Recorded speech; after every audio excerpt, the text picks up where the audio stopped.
What's going on, everybody? Mortem here, this time bringing you my review after 100% for Sunday Gold. An interesting blend of point-and-click adventure game as well as turn-based combat. Sunday Gold actually released in the middle of October last month. However, I had been pretty busy at the time, though I had heard people talking about it. And recently, the developer actually reached out and offered a review key to see if I wanted to take a look, which seemed like a great chance to jump into it, especially seeing how the game is relatively short. A full playthrough is probably going to run you between 10 to 15 hours for most people, 20 if you're really taking your time. But the simplest way to describe Sunday Gold would probably be Monkey Island, except with turn-based combat. If you're familiar with point-and-click adventure games at all, you kind of know what to expect here, but of course with a more modern take. Now let's talk a little bit about the story setup for Sunday Gold. We are in a dystopian future London, where a form of dog racing is very popular, but this dog racing involves cyber dogs that viciously attack each other during the race, so it's a pretty violent thing. But the dogs themselves are cybernetically enhanced, and they are made, if you will, by a company called Hogan Industries, who also owns all sorts of other stuff. However, this company recently fired an employee named Gavin, who's very interested in getting back at them, which is where our band of heroes come in, because we play as three colorful characters who start by trying to get back at this company on Gavin's behalf after he hires two of them to do so. But obviously it spirals into much more than that, and there's a very interesting story at the heart of it. Now that's as much as I want to talk about the story specifically without giving spoilers, but some general information is that the game takes place across 3 chapters, each chapter making up a sort of adventure, and in between those chapters you'll be at a sort of rest area where you can do things like get some extra information about the world, reset all your skills and everything, which we'll talk about, and just get ready for the next chapter. But let's talk a little bit about our heroes. They are Frank, Sally, and Gavin. Frank is your main damage guy. He's kind of the main character in a lot of ways. He's a sort of veteran criminal, if you will. And the game kicks off by showing him and his partner Sally having to leave behind their ex-partner after a job gone bad. Sally is the other criminal of the group. She is primarily your tank as well as your healer, and she handles a lot of the brute force stuff in the group. And then there is Gavin, the guy that hires you to do the job that kicks off the game. Gavin handles all your tech needs, hacking into things, and just generally using technology. Now the gameplay of all of this largely boils down to navigating point-and-click maps throughout these chapters, which usually involves solving various puzzles, and the occasional turn-based combat. The combat isn't super prevalent, but there is a decent amount of it, especially if you're taking your time. But while you're doing all of this, there are of course a couple of mechanics at play. These are primarily composure and action points. Composure is a representation of each character's mental state, how well they're dealing with the situation. And action points are of course just your action points. However, both of these mechanics affect the exploration as well as the combat in a way that I felt blended really well together. For instance, composure will be lost when you're taking too long, enemies start to become more aware of your presence, you see something especially awful, your composure will take a hit. And in exploration, low composure can lead to sort of negative events where your characters might have some fights between each other that results in some health loss. And in combat, low composure actually gives you a time limit on your turn. You have to very quickly decide what you want to do, otherwise your character will panic and effectively do nothing. And then we have the action points. Action points are incredibly important, as this is in exploration what we're going to be using to interact with and solve various puzzles. Doing things like searching things and performing any action really will cost a certain amount of action points from your pool. Moreover, which character performs an action is also pretty important, as each character has their specialty and thus certain tasks require certain characters, which the game will tell you about. And in combat, it works a little bit differently. Action points are, of course, what you're using to attack when it's your turn. Basic attacks will cost 1 action point, skills will cost more, and you can actually regenerate action points in combat. So there's not like a turn limit via action points or anything like that. But your pool from exploration is your pool from combat and vice versa. So the action points you have in exploration when you start combat is what you'll start combat with. And then you can actually restore some in combat if you take advantage of some of your turns, and then you can go back to exploration with even more action points potentially. Now, there are a few ways to regain all of this. Composure and health, if you've lost any, can be regained via consumables. Oftentimes, consumables will have a detriment and a benefit. For instance, some of it might regain your composure, but also give you a debuff. Some might regain your health points, but give you a hit to your composure, that type of stuff. But consumables are available to help out with the management of these resources. You can even get more action points via consumables. But if you run out of moves, if you will, so to speak, that is to say you're out of action points, you don't have consumables to give you more, you can hit end turn in the bottom right. This will refresh your character's action points. However, it also triggers an event within the chapter. For starters, enemies become more aware of your presence via the awareness. As awareness goes up via events or ending your turn, the likelihood of combat events pops up. As every time you hit end turn, in addition to the awareness going up, an event will either play or not play. There are a few different ones. For instance, you might get an event where the awareness level actually goes down. You might get an event where it goes up much more than normal. You might get found by guards and thus have to have a battle real quick, or nothing might happen. All options, but definitely something to keep in mind when you hit end turn. But from there, let's talk a little bit about the progression systems. So there are two primary forms of progression, leveling up and gear. Leveling up is pretty straightforward. As you complete objectives and combat, you'll earn experience. As you level up, you get skill points. You can spend those skill points on each character's unique skills, make them more effective in combat, make them more able to explore the environment effectively,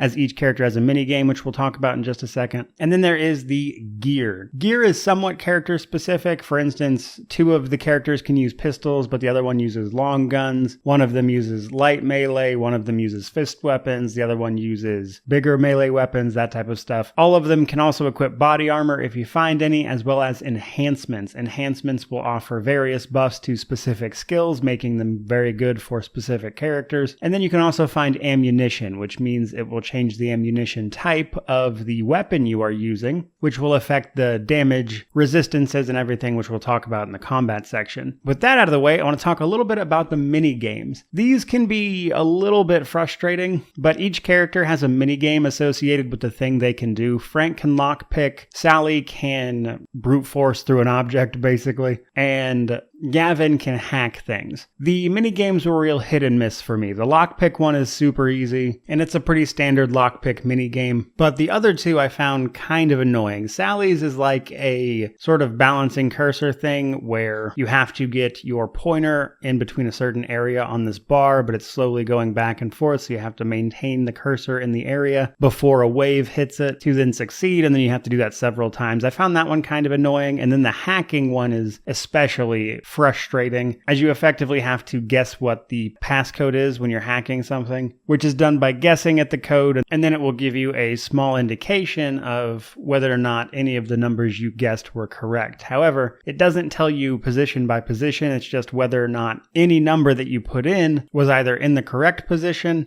whether it was the right number in the wrong position, or if it just didn't belong there at all. However, it jumbles all this up, so you don't know which position it's talking about. So I found the best way to handle this was to just put all of one number in for a couple of tries so I could figure out how many of each number there was. And then once I had the numbers finally figured out, I could guess a little more accurately. But overall, didn't really care for that minigame. But the minigames themselves can be made quite a bit easier via the skills, which is definitely something to keep in mind. But I mention it because I found the minigames a bit frustrating, at least in the first half of the game, when you don't have the skills to mitigate a lot of it. But let's talk about combat now. So we are going to be taking part in turn-based battles, as I've mentioned. This uses an initiative system, which of course affects the turn order, so individual characters will go at different times. And various abilities and skills can actually take 1 or 2 turns to charge up and then attack with. So there are a few things that can affect the initiative order. And then of course we're using our action points from exploration for our attacks and our skills. But the main thing you want to know here is damage type and defenses. There are 4 damage types. Some enemies will be resistant to certain types of damage and then take double damage from their weaknesses. So it's definitely something to pay attention to. And then each character that you're fighting has a defense. That's that little shield next to their health bar. When you hit them with attacks they are weak to, you'll break through some of their defenses. When you break through all of them, they get stunned for several rounds and take increased damage.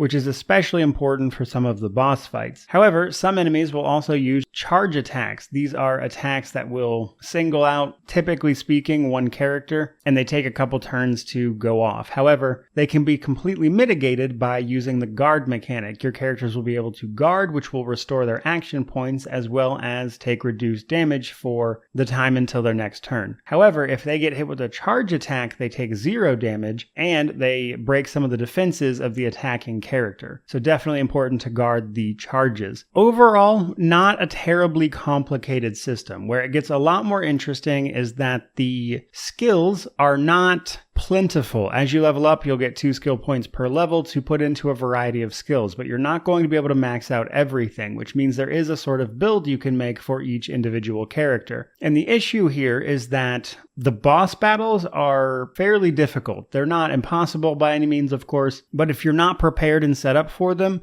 you'll likely have a very bad time with the boss fights, which means that putting skill points into a lot of the more environmental stuff might come back to bite you when you're then ill-prepared for a boss fight, which can make it feel like there's really kind of only one correct answer for building your character, which isn't entirely true. You got a little bit of wiggle room, but not much. The game is not terribly well balanced, and the real issue here is that the game will kind of trick you into thinking you're okay because the regular combats will be fairly run-of-the-mill, and then you'll hit an absolute brick wall of a boss, which can potentially soft lock you, and you might have to back up to a save so you can redo some decisions and kind of adjust your strategy a bit beforehand with the knowledge of what you're about to run into to really make progress. So that can be a little bit frustrating. I wouldn't say it's to the point where it's a huge deal, especially with a game that's already fairly short, but it can be a frustration point. And then, of course, we have our Steam Deck compatibility section. For the most part, this game plays very, very well on the Steam Deck. It has a playable rating, and the Steam Deck itself lists font size as well as the lack of controller support. And the lack of controller support is probably the big thing to keep in mind for the Steam Deck, because this does not have native controller support, which means you're likely going to have to adjust some keys the way you want them to make effective use of your characters in combat specifically. Because if you remember, as your composure gets lower, you have limited time to take your turns, which means having trouble using the Steam Deck's controls to then choose attacks to use while you're playing can be a real issue, and you might lose a lot of turns as a result, and that's a thing that comes up frequently. So if you're going to play on Steam Deck, that would be my main note for you, is get the controls to a comfortable point for yourself before you run into problems with the combat and the composure loss timing your turns. Other than that, though, pretty great experience. Really didn't have many issues, which isn't really a surprise. This isn't exactly an intensive game in terms of hardware. And that brings us to our positives and negatives. Now, on the positive side of things, I really enjoy the way they blended the mechanics of exploration and combat together, specifically the action points and the composure. I like that it affects both the exploration and the combat, because balancing those things and doing it well felt very rewarding, and I liked the way they handled it. The other positives are that this is a relatively focused experience. This is a game that knew what it was trying to do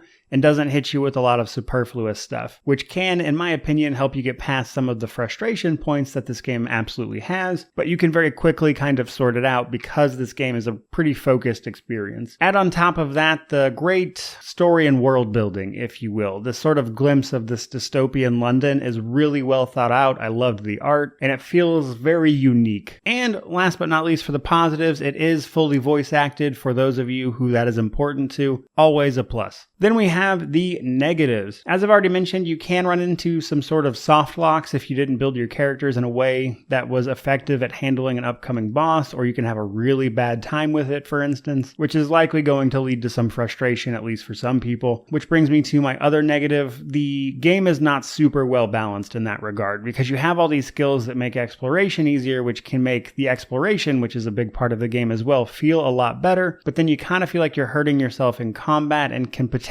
even soft lock yourself. So the balance of all those things I wish would see some adjustments so it's a little less frustrating. And while that might sound really bad, it is not as bad as I'm making it out to be. My point is just that it's possible. And despite running into that once or twice myself, I enjoyed the game enough that overcoming it still felt like a pretty good experience. But nonetheless, a negative. Another negative is the fact that the boss fights themselves, I didn't really mention it, are incredibly long. So most of of the combat encounters are relatively short, some of these boss fights took me like 30-40 minutes, and it's just you fighting one guy. And that's because they have an outrageous amount of health, and you're slowly whittling down their defenses to get them to a point where you can actually deal substantial amounts of damage to them, all while trying to keep your own characters alive. And it's a good system. I feel like if they just reined in the boss's health a little bit, it wouldn't feel as ridiculous as it does. But 40-minute boss fights are not a good time, especially not when the combat is so much faster in every other regard. But that, of course, brings us to our conclusion. Sunday Gold is a very unique experience that combines some elements of other genres into something that feels like a lot of fun. On top of that, it has an interesting story that I thought was really cool to see unfold. And again, the world building with the dystopian London stuff is also really cool to see. So while it absolutely does have some flaws, I think when we look at the whole picture, with this game being $22 on Steam in US currency at least, it's definitely worth a buy. I had a lot of fun with it. I think the positives far outweigh the negatives, and because of that, again, absolutely a buy from me. Had a lot of fun with it despite a few flaws. But that is all I've got for you guys today. I certainly hope you enjoyed the review. If you did, like, comment, subscribe. We are growing every day, and I can't do that without you guys, so truly, just thank you so much for watching. I really do appreciate it. May you wander in wisdom and have an amazing day.